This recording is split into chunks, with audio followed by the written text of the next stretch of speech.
Okay, good evening, everyone. Shalom Alechem to everyone who's here. Baruch Hashem. We have been sitting here for a while already because we've had our siyum, our mini siyum, on the second chapter of Masechet Berachot. Baruch Hashem. Mazal tov, everyone. We have, for anyone who isn't here in person and watching the recording or watching on Zoom, we have a lot of food here, a lot of leftovers if anyone wants to come. If you're watching the recording, it's not going to be here anymore. But we have Baruch Hashem, we have wine, we have food, we have B'simcha. This Masechet Berachot is long, so what I'd like to do is in the interim, once in a while to do a perek siyum, which is what we just did. First two parakim are related to Shema Yisrael. The third perek is a little bit more tangential. And it's going to start about Shema Yisrael, but then it's going to start talking about other things. And the truth is, it's things that people don't always like learning. It's going to get into the topic of avelut, which is not necessarily the most enjoyable topic. It's about practices of mourning. And you can see here, I have in my hands a sefer called Shanot Chaim. It's a book on avelut by Rabbi Moshe Aziz and Rabbi Dr. Abraham Ben Chaim. He was here earlier. And I'm going to reference this at one or two points because it's good to be aware of the halachot. But I just heard, I was listening to a shir on my way, one of the old Daf Shirim, and he said how he quoted the Sefer Chasidim that said there's a mitzvah called a met mitzvah. What's a met mitzvah? The concept of a met mitzvah, anyone ever heard of? Very good. If a person finds an unintended corpse, they have a mitzvah to drop everything. What about a Kohen? Do you know if you're supposed to? Even a Kohen Gadol has to. Very good. Even a Kohen Gadol who's going to do a service. It's you have to do it. A body that's left there unattended, it's disrespect to the body. It's a disgrace to the body. You have a mitzvah to take care of it. So the fact that a body is left alone, it's a met, it's a dead, it's a mitzvah. Okay? The more dead it is, the more of a mitzvah it is. Yes. Now, the idea that the Sefer Chasidim says is that the same is true with Torah. If there are certain corners of the Torah, the topics of the Torah that people don't enjoy studying, it's yours for the taking. It's yours to come in, step in, and do the mitzvah of picking up meaning the way he said it is, you want to go study Masechet Megillah with the stories of Haman and Achashverosh and Esther, so everyone loves that. You want to do these things that are fun, the fun stories, so everyone does that. And you want to learn the third parak of Masechet Berachot, or you want to learn other things of Avelut. These things are more difficult. So the reason I'm saying that is because Baruch Hashem, we're connected to Torah. We're going to learn something that, again, it's not as exciting, but it's necessary. And there's going to be parts of it that's pretty exciting too. Because once we start talking about passing away, then we start talking about connections with people who've already passed away. What do they understand? Can they see things in this world? And so we start getting into some of these mystical types of discussions that this is a very, very famous, this chapter is going to get into. But it also then talks about other things that related to Shema Yisrael. This chapter is going to be focused about Shema Yisrael with some tangents. And then after that, we're going to move on to Tefillah. Okay? Shall we? Third parak. Who wants everyone just crack your Gemara? Or just open the page. It's on Daf Yud Zayin Amud Bet, right? Daf Yud Zayin Amud Bet toward the bottom. Yud Zayin Amud Bet. If you're looking at the article, it's 17B-3 Mishnah. Let's go. I'm going to share my screen for the members on the Zoom. Let's hang out on the bottom here. Share. Okay. Oh. By the way, for whoever joined late, what we did is during our mini siyum, we went around the room and everyone said one portion of the Gemara that they just remembered or they wanted to talk about, and it was actually very enjoyable. That I think we should try to do this thing more often. Maybe we could get some food more often here then. Okay, let's go. Mi shemeto muta lefanav. Okay, this is the third chapter, Mi shemeto. Mi shemeto means one, shemeto, whose dead relative, muta lefanav, is laying in front of him. So it means someone who has a relative who passed away and the body is there in front of him. And we're gonna ask, does that mean literally in front of him or figuratively means just that he's not buried yet? But a person whose relative passed away, still not buried yet. That's the case. This is what we call Onen. Onen is the status of someone who has a relative who passed away and has not been buried yet. So an Onen, Patur, the relative, it's not going to get into it here, but a relative that we speak about is talking about one of the 7 relatives. 7 relatives means 2 up, 2 to the side, 2 down, and 1 next to you, the spouse. Exactly. That means the 2 parents, father, mother, 2 siblings, brother, sister, 2 children, son, daughter, and a spouse, a wife. These are the 7 that we're talking about, that the person has a responsibility to attend to the burial.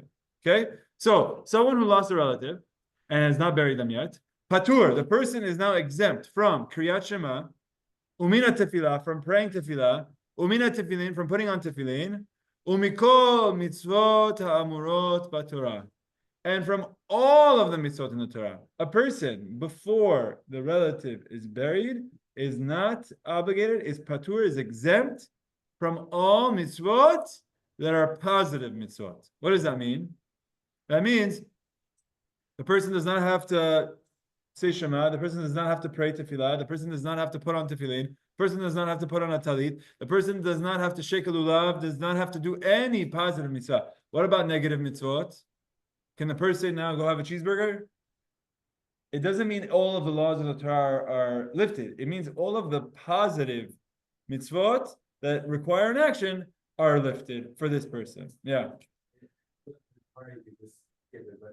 Why does it have to say they're exempt from Shema and Tefillah and everything? Very good. Yeah, so actually it does not come up in the Gemara, but it comes up in the commentaries. Igal's question is, you have a more efficient way of saying this in the Mishnah. You could just say, Patur mikol mitzvot hamurot b'Torah. He's exempt from all of the mitzvot in the Torah. But it says, Patur from Kriyat Shema, Umin HaTefilah, Umin HaTefillin, Umikol mitzvot hamurot b'Torah, from all of the mitzvot. So there's different opinions. The Rabbeinu Yonah, I believe, quotes an opinion that says those last 4 words are actually not here, which makes sense for you to specify the ones that you're exempt from. You're exempt from Shema, Tefillah, and Tefillin. But then they say no. Most of the opinions say no, that's not the case. The reason, the Rashba, I believe, says that the reason it's said like this is, first of all, we're talking about Shema Yisrael here. The whole Masechet so far is we're talking about Shema. And it's telling you he's patur from Shema, and then it continues to say really he's patur from everything. In other words, this is not the most efficient way of saying it, but it's the way it said it. Agav urche, it's saying it this way. A person is patur from this, from that, from this, and from everything. Did it need to say that way? No. This is the way the commentators explain. You could have said it in more efficient way, but it starts off by saying Shema, Tefillah, because also it's something we've discussed. Remember, we spoke about maybe the last daf on daf Ted Zayin, which was the last page. There was a Mishnah that spoke about workers that are on the trees, that they should say Shema, but they shouldn't say Tefillah. But if it's on certain types of trees, they can. If there's certain type of trees, they can't. So these 2 things are stuff that we've spoken about. So it's almost like a continuation. We're talking about Shema and Tefillah. And the way the Rashba says is Tefillin is just flowing, because usually people wear Tefillin when they're praying. So say all 3. But really, you're right. You're right. It's including everything. Yes. Oh, okay. So, okay, that's your question. So your question is, what does patur mean? Does patur mean I don't need to, but I can? Or does patur say I should not? Okay? What if I want to say Shema? Take it a step further. What about Berachot? The person is going to eat something. He's going to have some food before the burial. Does he say a bracha? The answer is we say no. Don't say a bracha. You're not allowed to. So, okay, that's the same question. I'm saying, don't say it. But now the question is, what if I want to? Am I allowed to, or am I not allowed to? Good. But this question can continue to be expanded and expanded and expanded. Someone wants to do it. This is something very practical. Someone passes away on Friday at 3:00. Okay? They are not going to do the burial until afterwards. Does the person say Kiddush? Does the person pray on Shabbat? Does the person say Havdalah on Motzei Shabbat? A lot of, like, am I allowed to? I'm not burying anyway. The person's not burying on Shabbat. So what is the reason that the person is exempt? And what is the nature? Does that mean that I can or I can't? Very good. This is a question we're gonna look at. It's not explicit in the Gemara, but we're gonna look at it. Yes. Answer E of that's preoccupied on the wedding night? Okay, very good. Mr. Adalati is already giving a potential answer. Question. Why? The question here is why?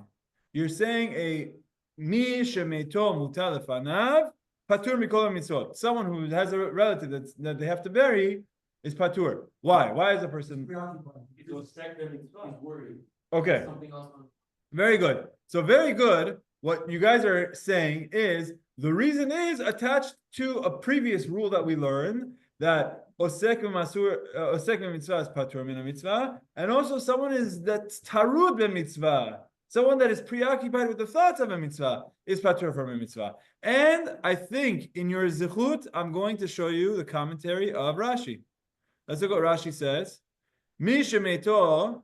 Someone whose relative has passed away in front of him, patur min kriyat Shema, is patur from reading Shema. Look at what Rashi says. Lefi shehu tarud b'machshevet kevurato, because he is preoccupied with the thoughts of burying.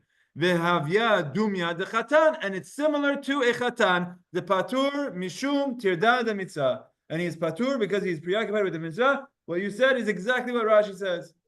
So this idea is that you're patur because your preoccupation. And what might come from that is a similar discussion as to what we said about the chatan. Similar discussion, where is a chatan allowed to say it if he wants to? We had a whole machloket. Does it seem haughty for him to say it or not? So you would put it the same type of discussion analysis we had between Rabban Shimon ben Gamliel. Rabban Gamliel did it. He said Shema on the night of his wedding. So you could say the same thing here. If a person wants to, people can. And then we had Rabban Shimon ben Gamliel said, no, not everyone can do it. And we had a machloket, and we said that la halacha we do it. The Chatan says it. So you could say it's the same thing. That if he says I can focus and he wants to do it, he can. That's one explanation. Tosfot brings other explanations for us. Let's see what Tosfot says. Tosfot is all in English or something. Okay. Patur mikriyat Shema. The Yerushalmi mefaresh ta'amad. The Yerushalmi, Gemara Yerushalmi gives me another reason. Not because this is within the law of osek mitzvah like a chatan. Not because he's tarud betirda the mitzvah, preoccupied with the mitzvah. For another reason. Amar Rabbi Boon.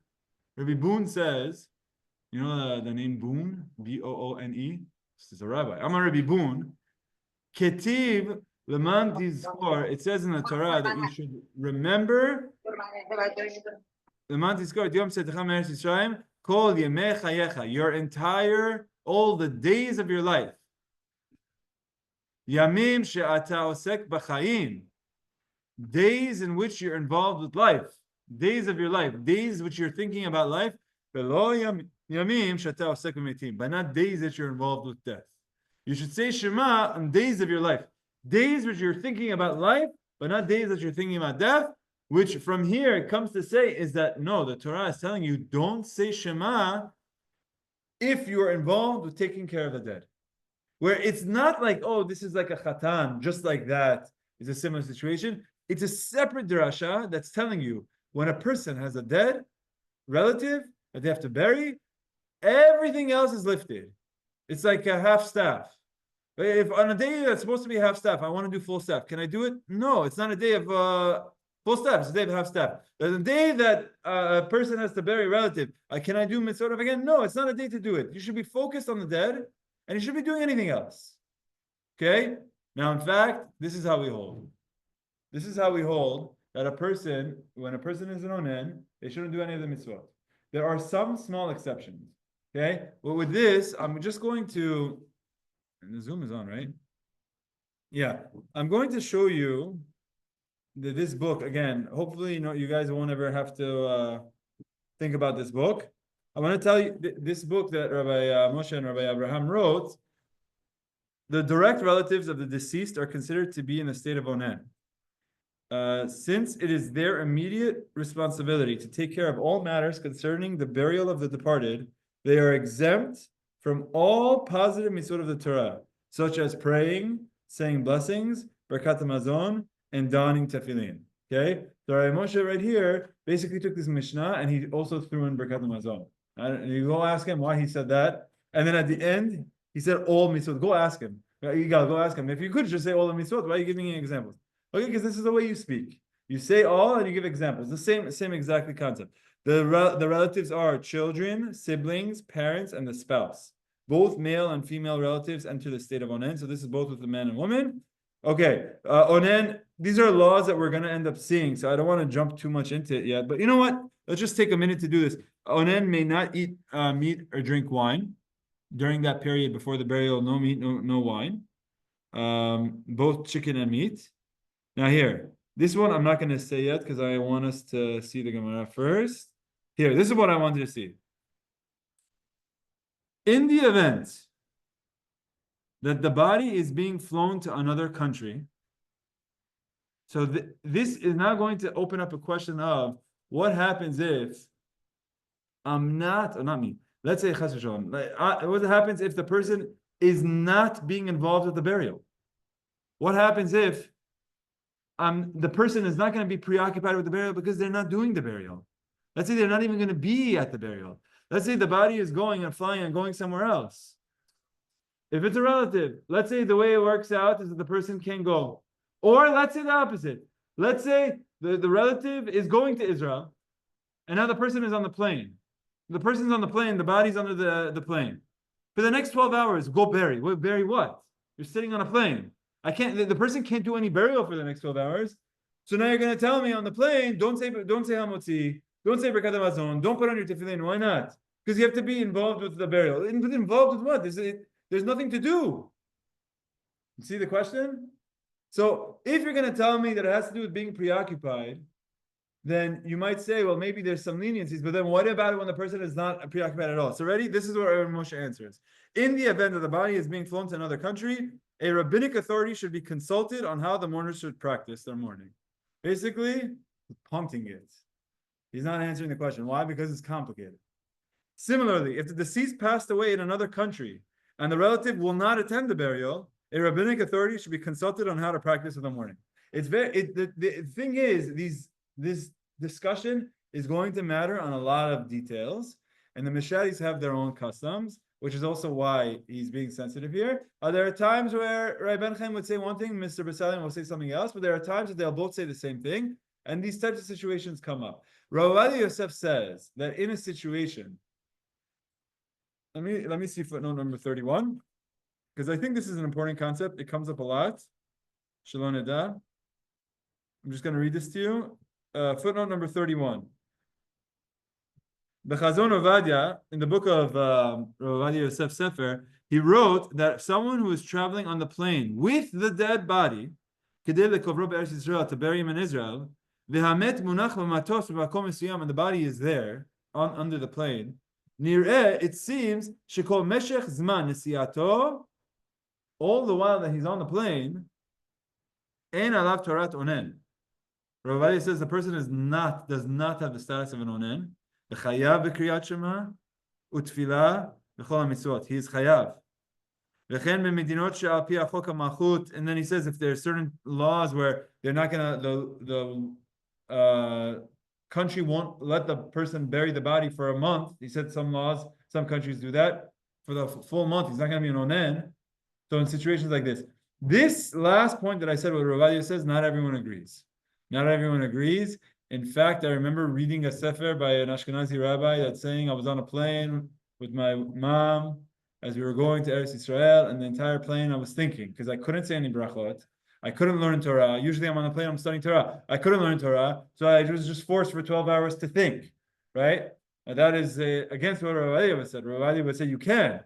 But so again, this is why he didn't put the final answer, because there are all sorts of different opinions. But this is a very interesting discussion. We just read the first line of our Mishnah so far, the law of an onen before the body is buried. Let's say simply for now, Rama, the person should not.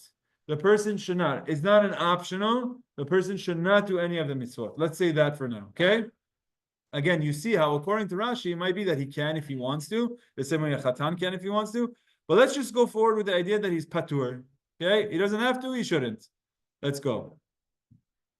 All right. This is the only opinion of our Mishnah. Yeah, it's the Tanakh Chachamim. That's right. It's the Chachamim. Okay, now next. Now let's talk about the day of the burial. So far we spoke about up until the burial. Now let's talk about the day of the burial. Who gets involved with the burial? The answer is a lot of people. I mean, if anyone's ever been to a burial, who puts the dirt on the body? Who on the casket? It's not as it's they start with that, but it's everyone. Anyone who is willing, everyone who's attending will go grab a shovel and do it. It's not just the immediate family, it's a lot. And not just that, they also carry the casket from the hearse, from the car to the plot. What happens? You have people carry it, they take it, put it up. So this is what you call nosei aron, the people that are carrying the casket. It's heavy. Yeah, sure, you could put it on a thing and wheel it, but we have a zechut to get involved, to be involved with the mitzvah. So people carry it. So ready, look at this next line of the Mishnah. Nosei hamita, the people who are carrying the casket. Now, what I just said is like a good example. But it could be how back then they didn't have a car, so they actually had people carry it for much more. The replacements, which means you didn't just have 5 guys carrying it, but you also had to have people on deck that were ready to replace them. They're substitutes. And the subs of the subs. You have other people ready to jump in. There's 2 groups of people. There are people that are in front, which means they're coming up, like the casket's coming up to them as it gets passed to them. And there are some that they already did their role. Okay? The ones that are in front of it, and they're going to be needed, Peturin. They don't need to say Shema. Right now, they're about to come with the casket and say, "Oh, everybody stop! I have to say Shema." So I have kavanah. What are kavanah? Right now, you're involved with a mitzvah. You're patur min mitzvah. This is an example of osek mitzvah patur min mitzvah. You're involved, even though you're not carrying the person is not carrying the casket now, and even though they're not even the substitute, but they're the sub of the sub. But since they're ahead, right now your mind has to be clear. Focus on the mitzvah. What about the people that are behind? But they're still on call. They're on duty. In a second, and someone needs help, they're going to run up and help out. Chayavim. They are chayat to say Shema. Why? Because you're not, that person that was behind, there's a few levels before it gets to them. They have a few minutes to say Shema. Right? So whoever is in front, which means it's coming up, don't have to say Shema. Whoever is behind, even though they might still get involved, they're chayav to say Shema. But both of them, both the people in front and the people behind, peturim min tefillah. From tefillah, they're patur. Shema, the ones that are behind it, that they already did their job, they're chayav, but they don't need to say tefillah. What would the difference be between Shema? So now, the ones that are in front of it don't have to say Shema or Amidah. The ones that are behind it have to say Shema, but not Amidah. What's the difference between Shema and Amidah? Oh, okay. Ilan said one answer. That's another answer. Very good. Both answers are good. Ilan's first answer is Shema is from the Torah. Tefillah is from the rabbis. You know who says this answer? Rashi. Rashi says it's from the rabbis. Meaning the mitzvah of tefillah is the rabbinic. Now, this doesn't work so well with the Rambam, because the Rambam says that mitzvah of tefillah is min Torah. But even the Rambam says the mitzvah of tefillah from the Torah is just once a day. According to the Rambam that says tefillah is from the Torah, the requirement from the Torah is just once a day. To say 3 times a day is rabbinic. So even for that person, even according to the Rambam that says tefillah is from the Torah, this tefillah is rabbinic. So the people that are behind say, look, we don't have to do rabbinic mitzvah right now. You don't need to say tefillah. Why? Because you're on call. We need you on deck in case it comes to you. What's another reason? Rama said it. What's the second reason? Very good. Shema, at the end of the day, to have kavanah just for the first pasuk, the first paragraph, is less than a minute. Amidah takes 5-6 minutes. There's another thing. What's the difference between Shema and Amidah? Having to do with your body. Concentration. Yeah. Very good. David, are you saying something? My Zoom is not. Yeah, a concentration or intent in the first paragraph. Okay, that's a 4th answer. Okay, so we have 4 answers here. David just says concentration. Okay, let me go through the 4 answers. Answer number 1 was Ilan's answer. Shema from the Torah, tefillah is rabbinic. Okay, so write this down. It's 4 answers. Answer number 2, Rama's answer. That Shema is short, tefillah is long. So to be able to take a break for Shema is a lot quicker. It's like if a person wants to say Shema Yisrael Hashem Hashem Echad, that's it, you're done. But the whole Amidah is longer, so don't do it. Answer number 3. Andy said, Shema, you're allowed to say Uvelechtecha v'derech while you're going. So the person is walking behind the casket. He's going. But Amidah, you have to stand still. You can't stand still. You have to stay with the entourage. Okay? Number 4. What is it? Hold on. Yes. The answer is yes. Uvelechtecha v'derech as you're going on the way. Yeah. If he was the real question is mid what of Shema? In the mid first sentence? Comes to teach us you're not supposed to say it if you're involved in it. Means that you're patur from saying it. Correct. So here is the situation is the guy, remember, the guy is not in front. It's not going to come to him right now. But he's secondary. He's a substitute on call. So there's enough time for him to be able to get through the minimum amount of Shema such that if he needs to go, he'll be able to get there. Not that he's going to go carry it while he's saying the Shema, but that he's able to say it. But it's a very good point. David Dilmani said the 4th answer. The 4th answer, which came up earlier, is the level of concentration one needs for Shema versus the level of concentration one needs for Tefillah. Shema, a person needs to know what the words mean. That's it. Shema Yisrael, Hashem Elokeinu Shema. Listen, Israel, Hashem, our God, is one God. That's it. That's what the concentration that a person has to have is to understand what it means. The concentration of Amidah is something else. A person has to have kavanah in front of Hashem as he's asking. When he asks for health, he has to think about it. You're going, Shalom, health comes from you, give it to me. It requires a lot more concentration. We had this discussion when we spoke about saying Shema and Amidah on the trees. How their workers would be able to say Shema up there, but they shouldn't say Amidah up there. Why? This same thing came up, the length and also the level of concentration. So we just give 4 answers as to why there would be a difference between Shema and Amidah. Yes? Because they have less time to Nah. if you're going up to the 3rd hour, every 6 hours, that should say. Okay, you know what? You guys are en fuerto. You guys are on fire today. Maybe it's the spicy peppers. So the reason I say en fuerto is because you're quoting Rashi. But, sorry, Yigal, Rashi doesn't like this answer. His rabbis say this answer, but he doesn't like it, and because Elon said the first thing, I'm going to show you what Rashi says, okay? Really, tonight this is what happens. You go through 2 parakim of Masechet Berachot, the 3rd parak, it's like, we can't do it without Rashi. Okay, fine, we can make this a Gemara Rashi class from now on. Here we go. Let me show you the Rashi.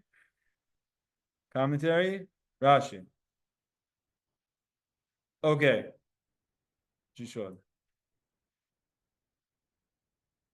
Where is it? Here. Okay. You see it on the right? Ve'elu peturin min tefillah. Both the ones that are in front of the casket, which means their turn is coming up, and the ones that already took a turn, both of them are patur from tefillah. Why? We've been going through the 5 answers. The first answer that Rashi says is delav deoraitahi. It's not from the Torah. This is the first answer that Elon said. It's rabbinic. Okay. Answer that Rashi gives us v'rabotenu pirshu. Our rabbis, meaning my rabbis, gave the following answer. Lefi sheyesh lahem od shahut, because there's more time in the day to say it. There's still, which is what you just said.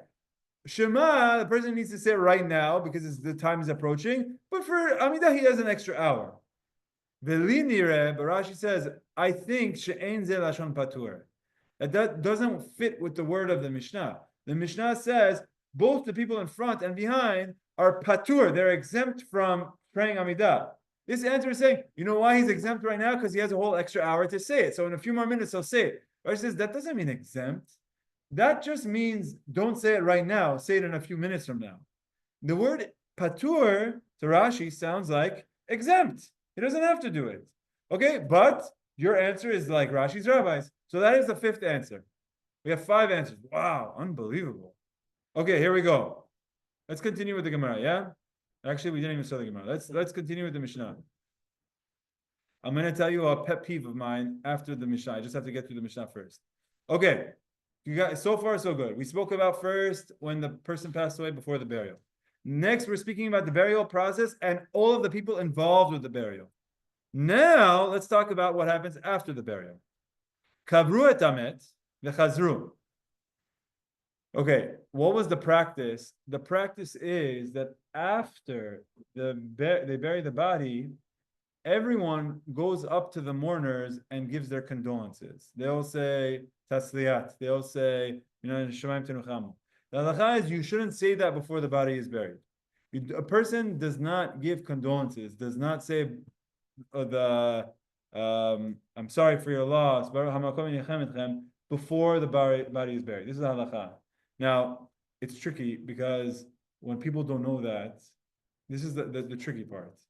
You see someone, they don't know the halacha, so you're going to be like religious and not say I'm sorry for the loss, and then it just makes you seem insensitive.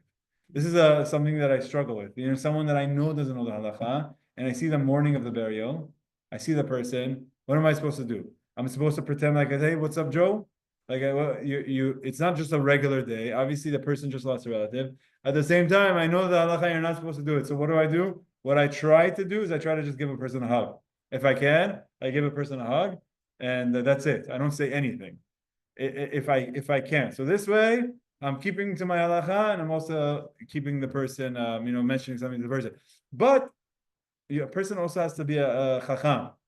If a person knows that the person doesn't know this halacha, and they see you, and like they're expecting you to say something, they're going to be happy when you say something.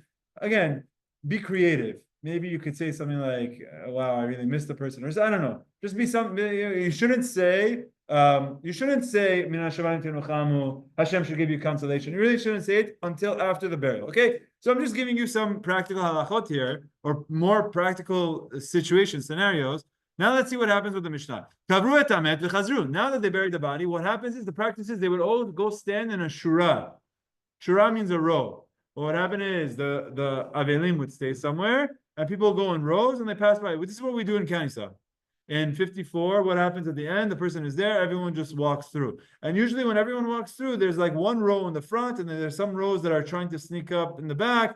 There's a few rows. Or there could be someone that's like coming up, and there could be someone that's all the way in the back. It could be there's someone that's not even going to even try to get to the front because there's too many people in the front. So you could be at different levels of the rows going forward to say your condolences. Okay, so here we go. Im yecholim lehatchil veligmor. If you're able to start and complete the Shema, ad shelo yagiu lashura, before getting up to your spot, yatchilu. Start. So you do the math.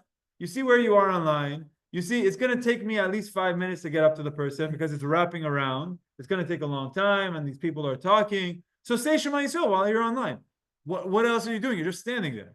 But if not, which means, and maybe, Andrew, this goes a little bit to your point of before. If not, if you calculate that I could be up in the next 10, 15 seconds, then don't start to say Shema right now because you won't be able to start and finish unless you say it's just the first line. But, right? So, again, you have to do a calculus and approximate how long it's going to take for it to be up to your turn. You shouldn't be walking up to the person while you're saying Shema Yisrael. Okay?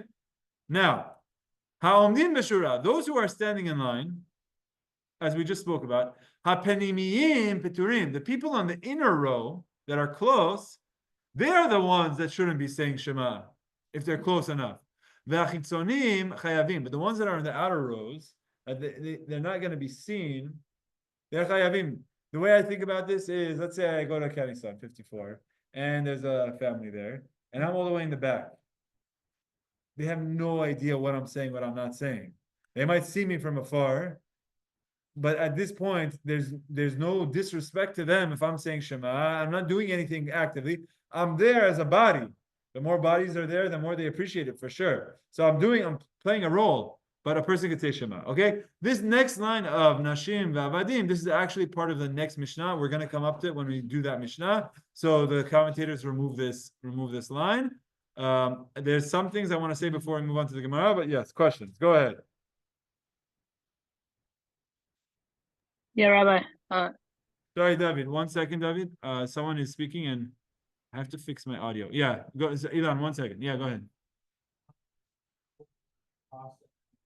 Same kind of Shema. You know what I mean? Like, it just seems weird the way you're talking about it. Okay, so Ilan's question is, everyone who's involved with the burial knows the halachot. No. I'm saying they know it's time for the Shema. I'll tell you what this is like. This would be like if tonight I said our dinner is going to be during Mincha Arvi time. And then everyone's gonna have to figure out what time to pray Mincha Arvi. It's like someone just called the rabbi and say, hey, wait, like, can we do it after Mincha Arvi? Like, why do you have to? Everyone involved with the burial needs to pray. Everyone involved in the burial needs to say Shema. So you're saying, so why do it during that time? Okay. The answer is because there is a mitzvah from the Torah, lo talin. That means don't keep the body any longer than it needs to be. There is a mitzvah, to bury the body as soon as feasibly possible, albeit with respect. So what that means is if the children are not there, so it's okay to wait a day. But I think Rabbi Chaim says how there were times where people would say, no, we want to wait for Sunday because of this or that. And you say you have a mitzvah. The mitzvah is bury as soon as possible. And that it's something to take. So really, when's the best time to do it? That moment. In Eretz Yisrael, they do it at nighttime. If someone passes away at 3 PM in Eretz Yisrael, they could do the burial that night. 10 o'clock at night, they'll do it. Why? There's no reason to wait today. Why do we wait today in America? Workers to do it after 5 Yeah, it's in his grandfather's blood. He knows the rules. The workers won't be there. 10:30 a.m. Not before 10:30 a.m. That's it. Because this is the way the country is set up. But let's say a person is able to do it earlier, a person should. So to your point, the people involved with the burial are peturim from everything. They're patur from Shema. Why? Because they have another mitzvah to focus on. They should not be pushing it off to go do another mitzvah because they are involved with this mitzvah. They are patur from Kriyat Shema. That's in fact what our Mishnah is saying. Our Mishnah's goal is not to try to do as many mitzvot as possible. The whole concept between osek mitzvah, patur, and mitzvah is saying that when you're doing one thing, focus. You don't need to do anything else. You might say, but I know I can if I just do this and that, but you don't have to. That's what the Torah is requiring of you. The Torah at this moment is requiring you to focus on the mitzvah that you're doing. And that's the mitzvah that they have to take care. And this is like I introduced it with, is the ultimate mitzvah. The mitzvah of chesed shel emet is the mitzvah of burial. Yes? And then Thursday, Friday were Chag and Shabbat. So the person passed away Wednesday, they couldn't bury him until Sunday. Does that mean that person whose father passed away, they're Onen Thursday, Friday, Saturday, 4 days? Is that possible? Yeah. So that means you're from for 4 days? Yeah. I mean, we're getting into this same discussion about, but the person's not going to do anything. It's like with Rav Avadia's airplane example. But the person does not begin their shiva. If a person, okay, there's a lot to discuss here, and I don't want to turn this into Halachot Avelut shiur. But there are halachot nowadays about. Okay, this is what halacha says. Halacha says that if a person passes away, Shabbat we don't bury. Chag we do. On the first day we do it through goyim. On the second day, afilu Yisrael. This is what halacha says. On the first day, you could have goyim bury the body. On the second day of Chag, Yom Tov Sheni, you could even have a non-Jew. You could even have the Jews involved with the burial if they have to. Okay, this is the halacha. Nowadays, we don't do that. Why not? Rav Moshe Feinstein speaks about this, and he says because it's a big difference between nowadays and those days. What's the difference? They have morgues, they have refrigerators. The bodies won't decay. So, in a sense, it's not the same level of disrespect to the body because you're taking care of the body. So it's not a disrespect. However, speaking about so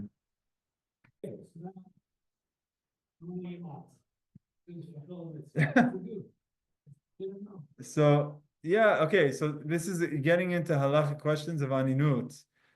So like a person who passed away before Pesach, they have a relative pass away before Pesach, can they do a Pesach seder? I think what we're going to say is for Shabbat, there are some differences. Let me just see. If you want to know halacha l'maaseh, honestly, I'm going to read to you what he's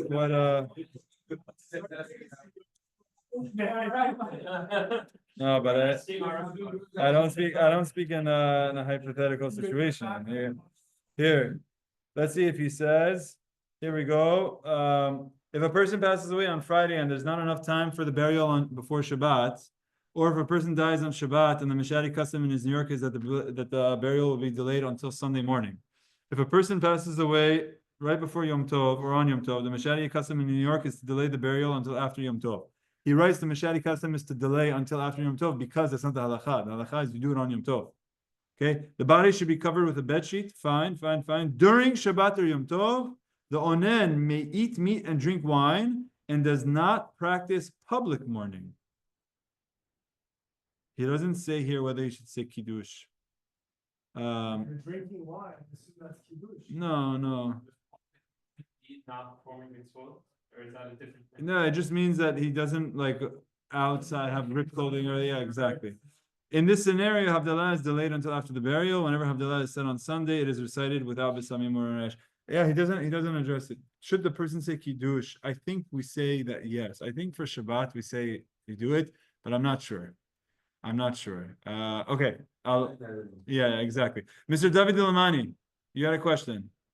Yeah, I don't remember exactly, but didn't we mention that mourners, they're not exempt because of preoccupation, but they're exempt from tefillin because of the word glory or something? Wow. Okay. The crown and the glory, or yes. So very good. You're. Can you hear me? yeah. Yeah. Am I changing for the speakers? Oh, maybe it's my speakers are off. Sorry, okay, this is probably it. Sorry, David, can you speak one more time? Yeah, you want me to repeat the question? Yeah, no, I got it. Okay, so David's question was, we saw earlier in the Gemara that it says, Avel chayav bechol ha-mitzvot ha-meorot b'Torah chutz min ha-tefillin she'arei ne'emar ben be'er. Right? The Gemara told us before that an Avel is chayav in all of the mitzvot except for tefillin, specifically tefillin, because tefillin is called glory. And a person during the time of mourning is not in a state of glory, so they shouldn't have a crown. But an Avel is chayav in all of the mitzvot. So what's the answer, Mr. David Melmani? We're not talking about an Avel, we're talking about an Onen. There's a difference between an Avel and an Onen. Avel is after the body is buried. The person is chayav in all of the mitzvot, except for tefillin on the day, if the person died and was buried on the same day. And the person does not need to wear tefillin that day. But an Onen is patur from kol mitzvot hamarot b'Torah. You got the difference? Yeah, because of preoccupation of the burial. Yes, either because it's on his mind, or it's on their mind. yeah, exactly. Either because it's on his mind and he's osek mitzvah patur min mitzvah, like a chatan, or like what Rabbi Bun from the Yerushalmi tells us is that a person should not be involved with anything else to give respect to the dead. It's not about him being preoccupied. It's about everything else should be cleared off. This is the only thing a person should focus on. Okay. Any questions? I need to tell you my pet peeve. You guys ready? Anyone know grammar, Hebrew? What does metu mean? Yeah. More specific? Very good. Say it again. They died. Metu means they died. Okay? Our Mishnah, the first word is what? It's the name of our parak, actually. Misha meto mutar lefanav. What does meto mean? No. Say it. His dead. His deceased relative. Met is a dead person. It's a noun. Met. Meto means his deceased person. His dead relative. Meto means his dead relative. Metu is a verb in the past tense, plural. They died. Okay? I can't tell you how many times I hear someone referring to this parak as Misha Metu. Someone calls this parak or this Mishnah Misha Metu, it means they who died. That's not what this is. It's Misha Meto mutar lefanav. The reason I say this is because as I prepare for these shiurim, I listen to shiurim. I listen to maybe 3, 4, 5 shiurim. It's like Misha Metu. It's Misha Meto mutar lefanav. Metu means they died. Okay, whatever it is, the word is Meto. Misha Meto mutar lefanav. So that they could say. If a person says Misha Meso mutar lefanav, I'm okay with that. But Misha Mesu means someone who died, as you said, right? So Meto is dead. Okay, very good, Pepe. Let's keep going. Oh wow. I think the wine's slowing me down. We just gone through one Mishnah. That's it. Okay, let's go Mishnah. Now here we said Misha meto mutar lefanav is patur. Someone whose deceased relative is lying in front of him. So the Mishnah now wants to take an implication. The Mishnah says mutar lefanav in. If the body is laying in front of him, that's when he's patur. But if it's not lying in front of him, lo, he's not patur, right? Because how does the Mishnah start? It says, Mi shemeto mutar lefanav. One whose deceased relative is lying in front of him. So the Gemara says, okay, if the body is lying in front of him, he doesn't have to say Shema, doesn't have to say Tefillah, or he shouldn't say it. But if the body's not lying in front of him, the person's in the other room, if the person's not even there, then the person's going to sleep at night, he should say Shema Yisrael. Right?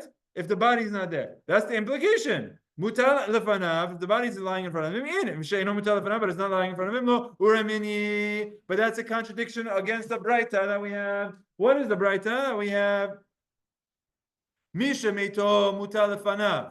One whose deceased relative is lying in front of him. Again, it's similar case to our Mishnah, but it's a Braita. What does it say? Ochel bevayit acher. You should eat, a person should eat in a different house, or probably in a different room. A person should not be eating in front of the body. There's a relative that passed away in the bedroom. A person should eat in a different room, different house, different room. Let's say he doesn't have another house. He doesn't have another room to go in. So leave the house, go eat in your friend's house. Meaning when there's a niftar and the corpse in the house, you don't eat there. Don't eat there. Go to someone else's house. What if he doesn't have a friend's house? What if he can't just go call someone and say, hey, I need to come into your house and eat because I can't eat here? You have nowhere to go. Person should put up a wall between the corpse. Not to eat food, it's almost like disrespect for the body. It's like doing mitzvot at a cemetery. It's like having tzitzit hanging outside as a cemetery. Is that a problem? Yeah. Yes. Okay. So there's a concept that Ilan Yosef is referring to that's called loeg larash. Loeg larash is doing things that are almost mocking the dead body. Like what? Loeg larash, which is mocking the poor. It's like going to a poor person and mocking him and saying, hey, you don't have this? Same thing to a dead body. That concept is a concept that comes up in Gemara Masechet Berachot Daf Yudchet Amud Aleph. We're about to learn it. Okay? That discussion is going to be in our daf. Loeg larash, this pasuk that I just quoted, is going to come up in our daf. This is one of the sources that a person going to a cemetery should not have his tefillin. He should not have his tefillin out, because it's like telling the dead, "Hey, look at all you dead people that can't do this mitzvah. I can. Hey, and then I have my tzitzit. Look at all you dead people that can't do the mitzvah tzitzit. I can."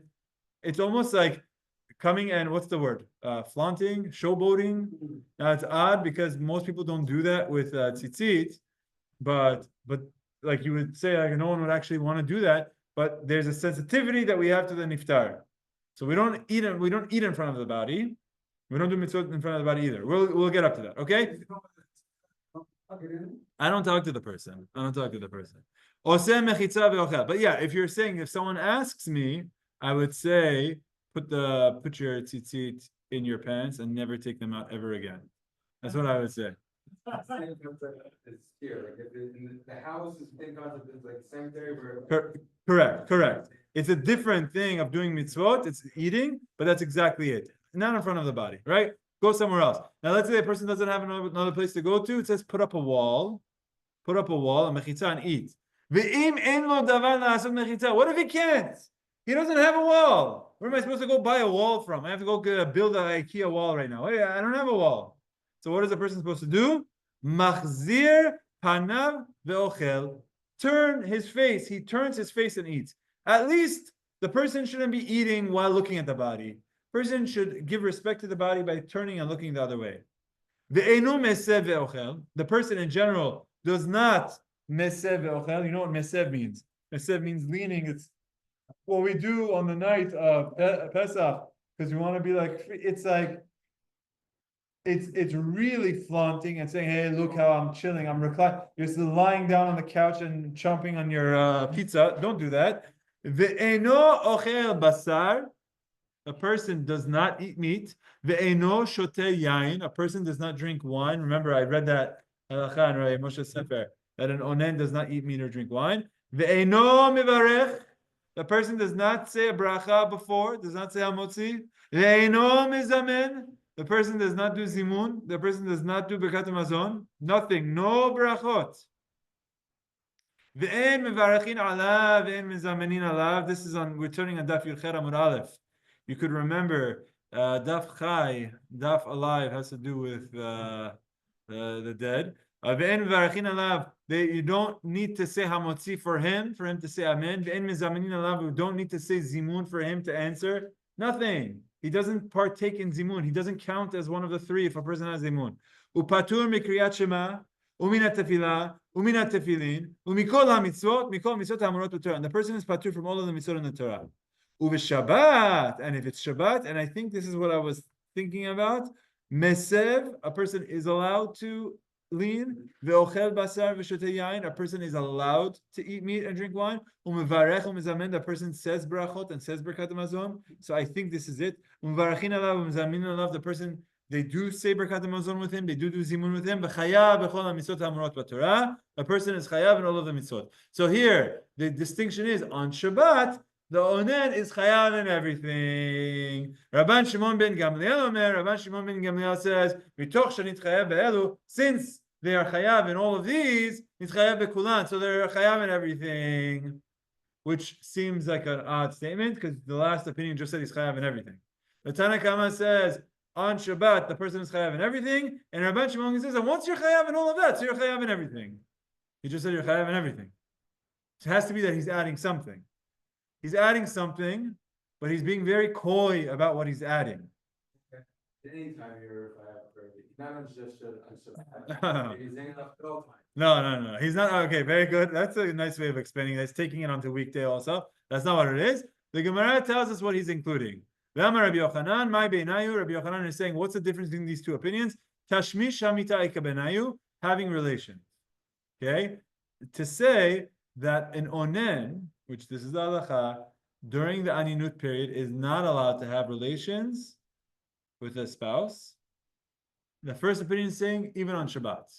All of the mitzvot are allowed except for tashmish hamita, they're not allowed to. They should not be having tashmish.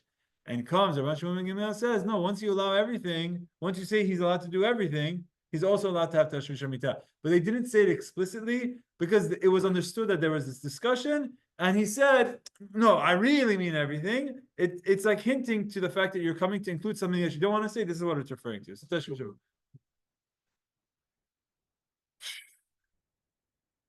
This Ilan. This is exactly the next line of the Gemara. Very good. So the reason I'm impressed is because your mind was keeping flow, was keeping track of what's going on. Okay, if you weren't bothered by Elon's question, then you should be. Okay, what is Elon saying? Elon's saying, hold on a second. Let's not lose sight. Keep your eye on the prize. Our Mishnah said what? Misha meito mutalefanav is patur. The body is there, he's patur. But if the body is not there, it implies chayav. That's against our braita. Okay, we just quoted a very long braita. How is that against this? That's your question. What's the uramin? What's the contradiction? Excellent, Elon. Keeping track of the flow of the Gemara. Very talented analytic Gemara skills there. The answer is as follows. Let's see. The Gemara is going to clarify what exactly the contradiction is. Ketani mihat. In any event, I went through this whole long braita. What did the braita say? Patur mikriyat shema umina tefillah umina tefillin umikol hamitzvot hamurot b'Torah. The person is patur, and that is a contradiction. Why is that a contradiction? Because the flow that the Gemara is saying. What did the braita say? The braita says a person should not eat in front of the body, and a person should go to another room. And now it's saying, and that person that's in another room, because just remember the flow. Person should go to another room, and if there's no other room, he should put up a wall. He should go to another house. someone else's house. And if he can't, he should put up a wall. And if he can't, he should turn away. Okay? But the implication is, okay, now let's continue. Now that we got you looking away, then we're going to say, and you're patur from this, you're patur from that. So it sounds like the guy who went to another house is also patur from Kriyat Shema, Uminat Tefillah, Uminat Tefillin. You get it? The question is, one more time, I'm going to show it to you on the screen. The question is, we said a person that there's a dead body in front of him, before he eats, he should go to a different room. And then at the end of it, it says, Upatur mikriyat shema uminat tefillah uminat tefillah, and he's patur from everything. Which sounds like even the guy who went to another house, like you told him to, went to another room, like you told him to, even he is patur from Shema. So that goes against the implication of my Mishnah. The Mishnah tells me that he's patur if the body is there, which sounds like if a person goes to another room, he's chayav. But the Braita's implication says, hey, if you're in the room, before you eat, go somewhere else. And by the way, you should know that you're patur. It's saying that even when the person goes to another room, he's patur. That's what the uraminu is. That's what the contradiction is. Okay? Not literally the body in front of him. We didn't mention that. We- We're gonna get to that. You said that Meitol Lefanav is either literally the body in front of him. Oh yeah. That's this discussion. That's this answer that I'm going to say now is going to answer that question. Okay? Yeah, exactly. When you're saying when we opened up, yes.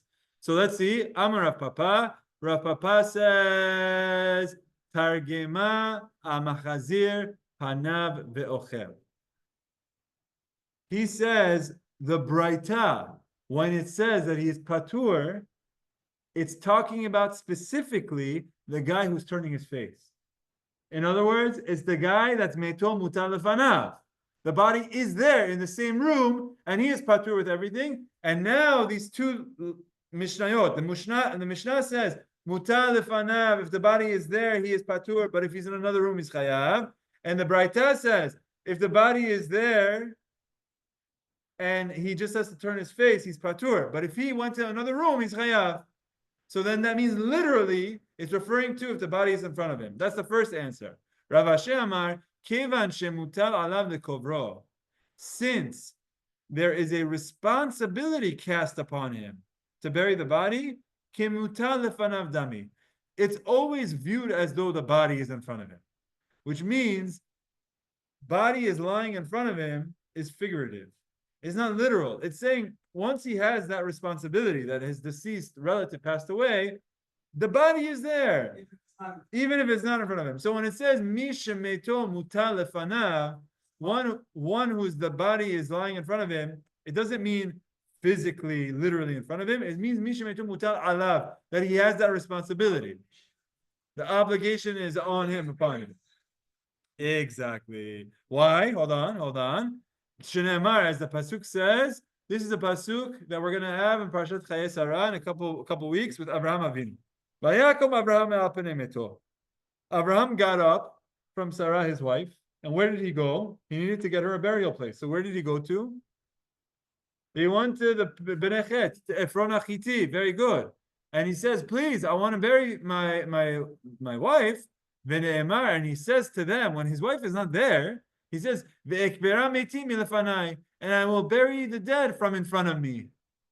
All the while that he had the responsibility to bury Sarah, to bury her, it's as though she was there. He says, I want to bury my wife from in front of me. She wasn't in front of him, literally. She was in front of him, figuratively. You're going to read this in 2 weeks. When we read it, you're going to see this word. From in front of me. It's not physically in front of him. She wasn't physically. He didn't bring her to the conversation of Ephron Achiti. He meant figuratively that he has that responsibility to bury her. Okay, that's good. Questions? Yes.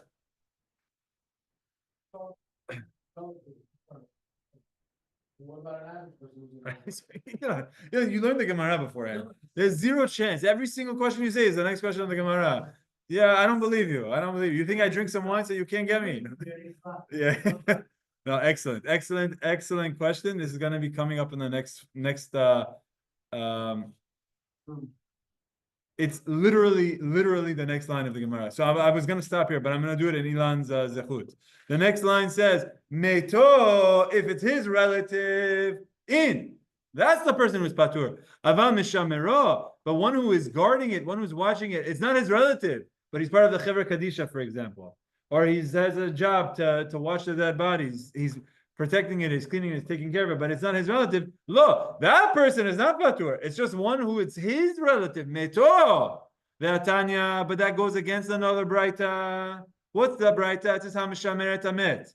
One who is watching over a corpse, a dead person, even though it's not his relative, Patur mikriyat shema, min ha'tefillah, min ha'tefillin, mikol mitzvot amrot v'torah. The person is Patur. So it says in this Braita that I'm Shomer, a one who's watching, someone who's part of the Chevra Kadisha is Patur from all of the mitzvot. But our Mishnah says Misha Meito. What do you mean Meito? It's not just his Meito, it's Misha Met. Any dead person is there. So the Gemara says, Mishamero afapi she'eno Meito. It's one who watches it, even though it's not his relative.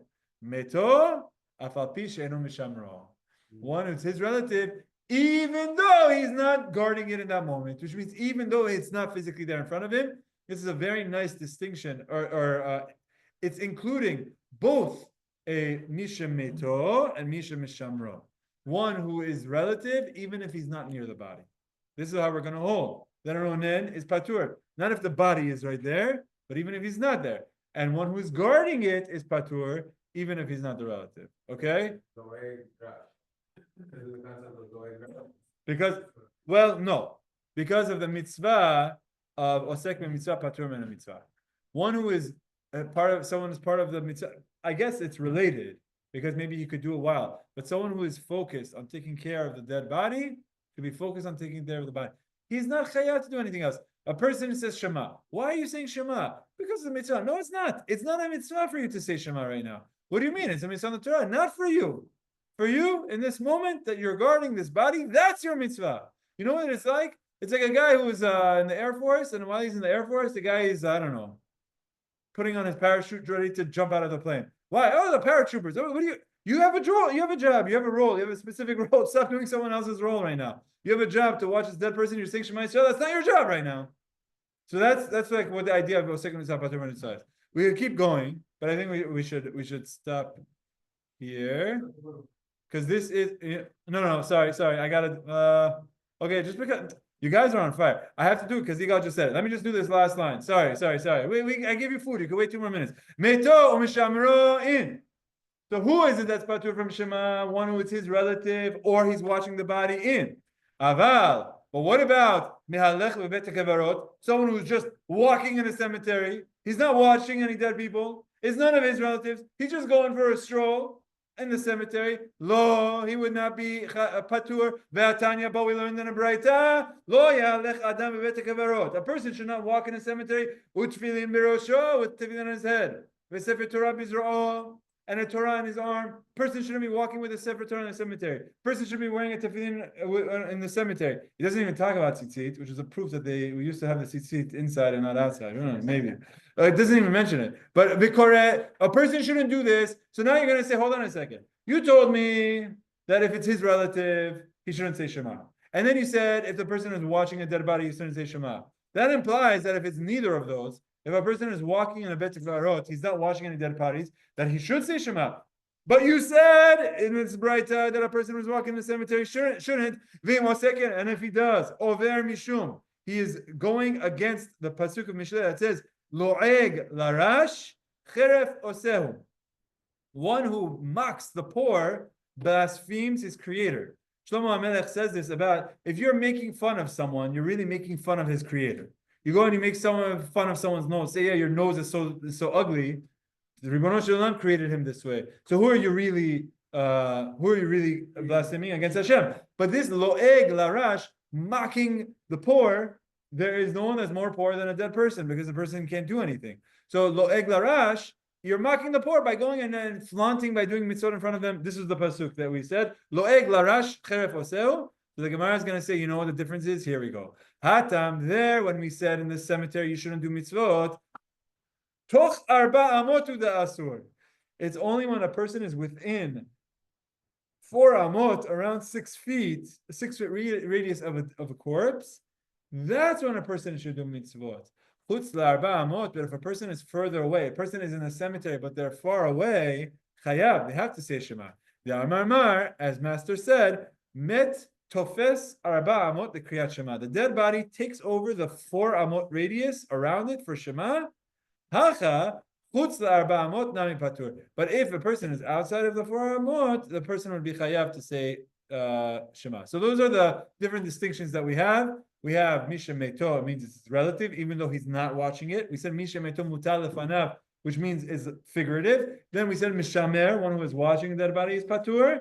And then we said someone who is walking in the cemetery and was within 4 amot of a corpse, even if they're not responsible for watching it, is also patur from saying Shema, and all of them is from the Torah. You wanted to tell me what the next line of the Gemara is? Yeah, go ahead. What about the dead body's buried? Okay, good question. We're not going to discuss that in the Gemara here. Yeah, but I mean, it's something that we could talk about next time. We could talk about the halachot, like someone who's actually in the cemetery. We actually did speak about this. There was earlier on Masechet Berachot. I don't know where it is though, so someone has to find it for me. Okay, here's your job. Go find it. Tomer has his ChatGPT. We had a Gemara earlier that a person should not speak divrei Torah in a cemetery. And we did. I'm pretty sure we did that in Gemara Masechet Berachot. A person should not speak divrei Torah. Similar idea. And I brought to you at the time. I opened to you Shulchan Aruch that there are times where you are allowed to, and that is if you're speaking about the person. So if you're speaking Torah about the person who passed away, that it's in the person's honor, then it's not really loeg larash. So there might be certain situations. Simply put, to your point, the answer is this applies even if the body is buried. Bet Kabarot is where people are buried. Yeah, okay. Let me get back to you next time. Okay, we'll talk about that next time. Okay, very good. All right. Azak Baruch everyone. Baruch Hashem. Mazal Tov on finishing the parak. We're gonna do Berkat Hamazon now for anyone who had bread. We're gonna conclude with Berkat Hamazon. Azak Baruch everyone. Okay. Someone want to lead us in the Berkat Hamazon? Oh. Go ahead. Yeah, go ahead.